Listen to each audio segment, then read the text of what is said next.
This is to give us more of a strong grip and do a nice mix. Think of a baker when they're mixing their bread. Now, this is the fun part. This is my favorite part. You don't have to do this.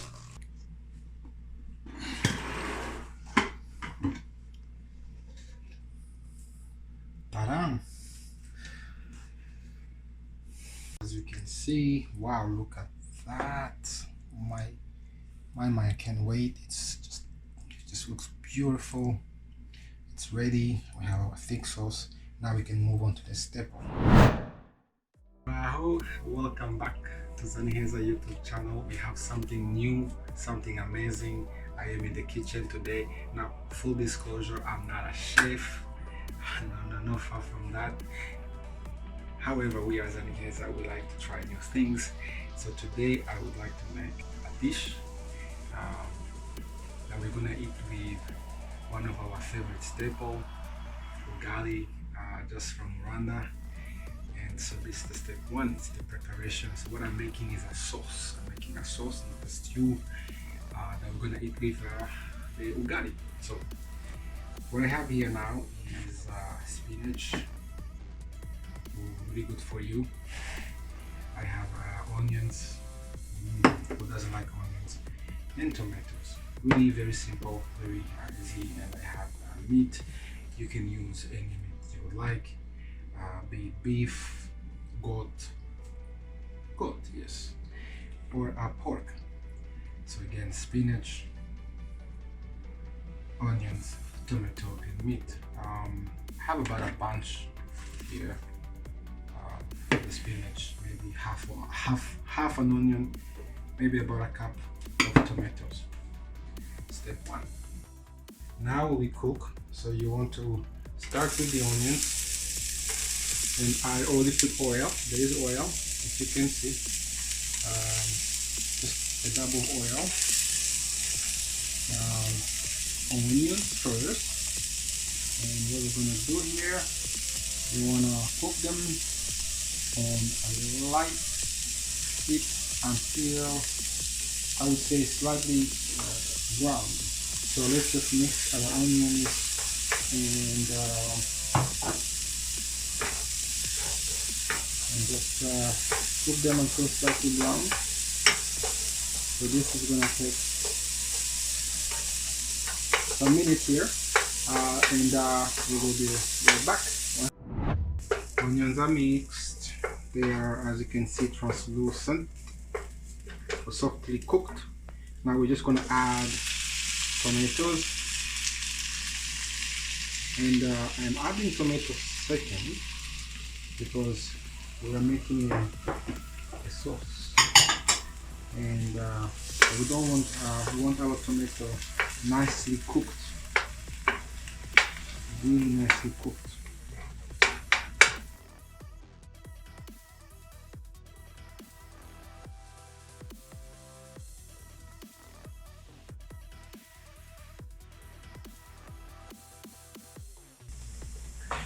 And the tomatoes are, as you can see, they are softly cooked.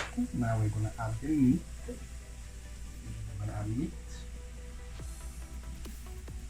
Alright, let's just add meat. Let's add meat.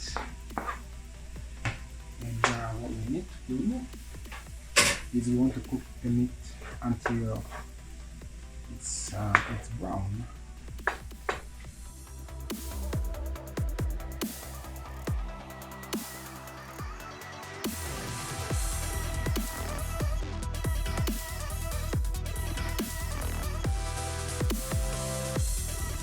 The beef, my goodness, this smells so good. I can't just wait to have it. So the beef has been cooking for a while. You just want to make sure that your meat is nicely cooked and soft. I do not pre-boil my spinach. You can always pre-cook it so that you can add it anytime during the cooking. But since I did not pre-boil it, I'm just going to add my spinach right now. And spinach cooks really fast. So I would say you have many options as to when you add spinach towards the end. But we just add it now so that it cooks with our meat, and then after that we will add our spices. So spinach is in. We are going to mix. This is just going to be amazing.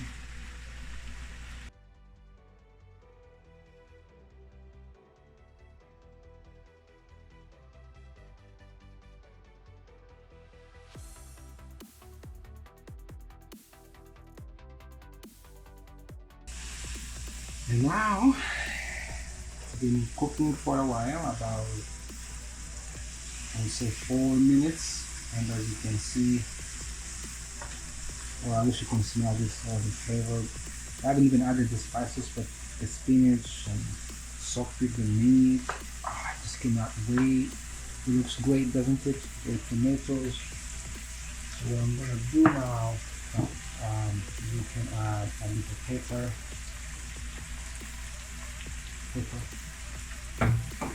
A little salt, but I'm gonna wait for salt because, like I said, I have this bouillon which I'm just gonna add.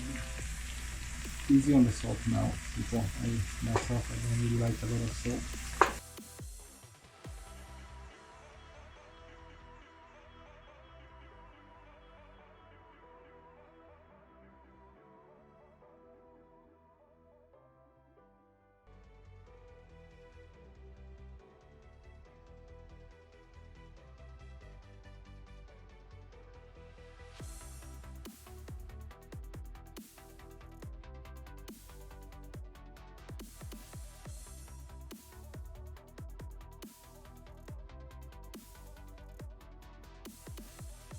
Now, as you can see, wow, look at that.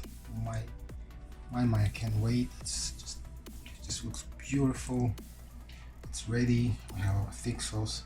Now we can move on to the step. So what we're gonna do now, I'm just gonna set this on the side, and I'm going to boil water. So for the second step, you need to boil more than you need, and that's gonna make sense in terms of water. So I guess you saw how the sauce is being made. This is my favorite part. What I have right here is Ugali, find the maize flour. So this is simply maize flour.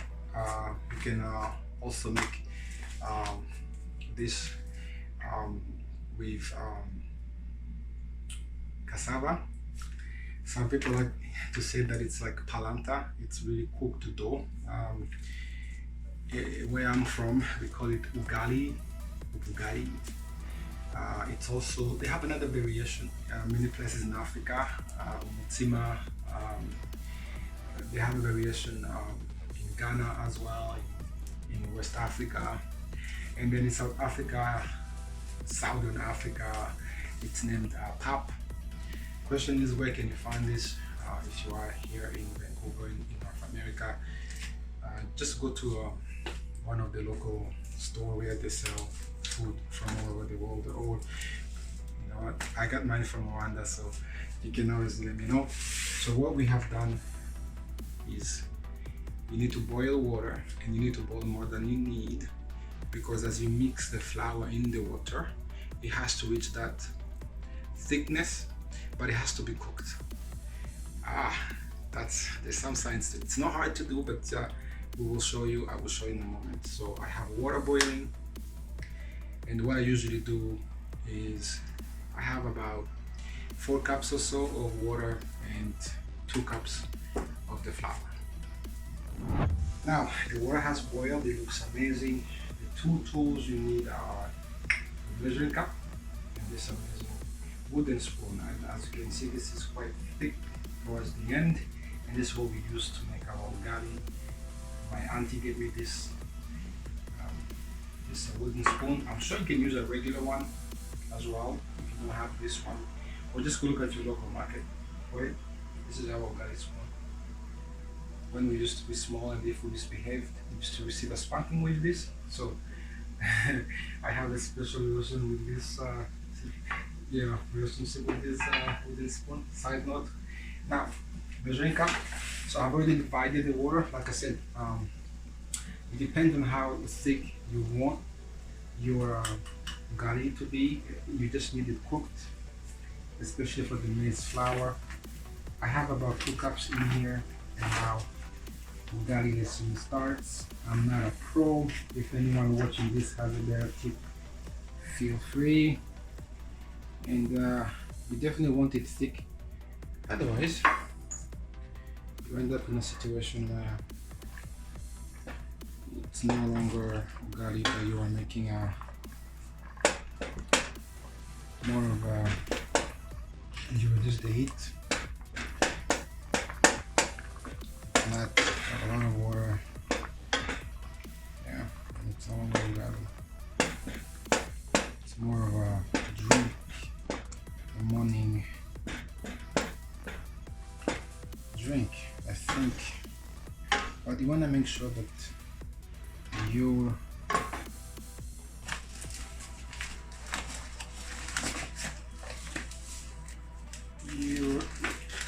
flour is cooked. You go slowly, and really this is when you need to also pay attention to what you're doing. Now, I mean, sometimes you may have a little more water than what you had approximated, but hey, so we mix.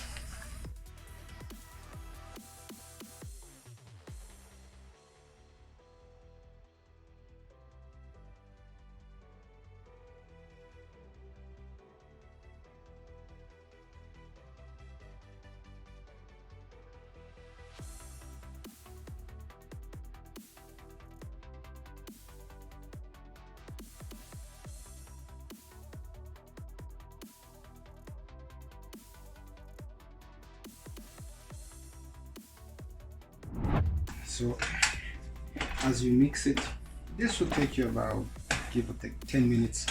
But as you can see, as we mix it, it's shaping up and it's getting thicker. And if you go back to the beginning, when I first cooked, it did not feel this hard.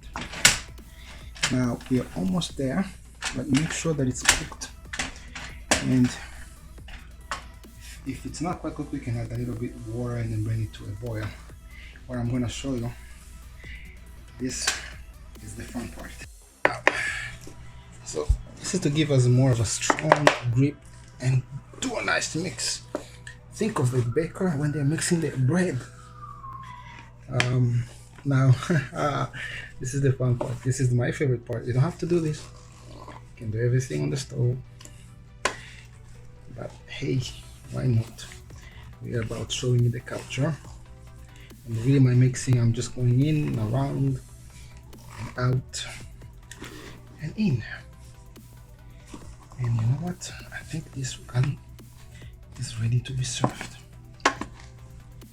It's looking amazing. The thickness, everything looks amazing. So let's just serve and eat.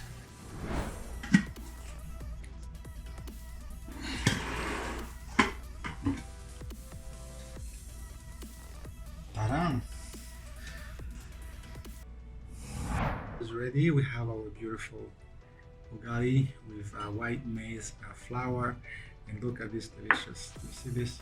Oh, this is so delicious.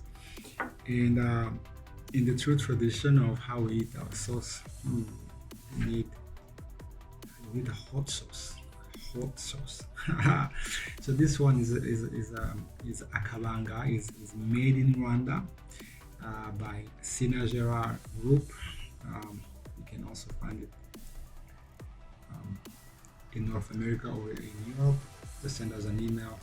Now, this hot sauce, I'm telling you, it's nothing like the sriracha, but it does enhance your flavors. Now, This is a fantastic meal, for family, and you can eat it with your hands. And really, what you want to do is with your hands, nice consistency, and you want to, just take a little bite over there, and yeah, and eat it with your sauce. Enjoy.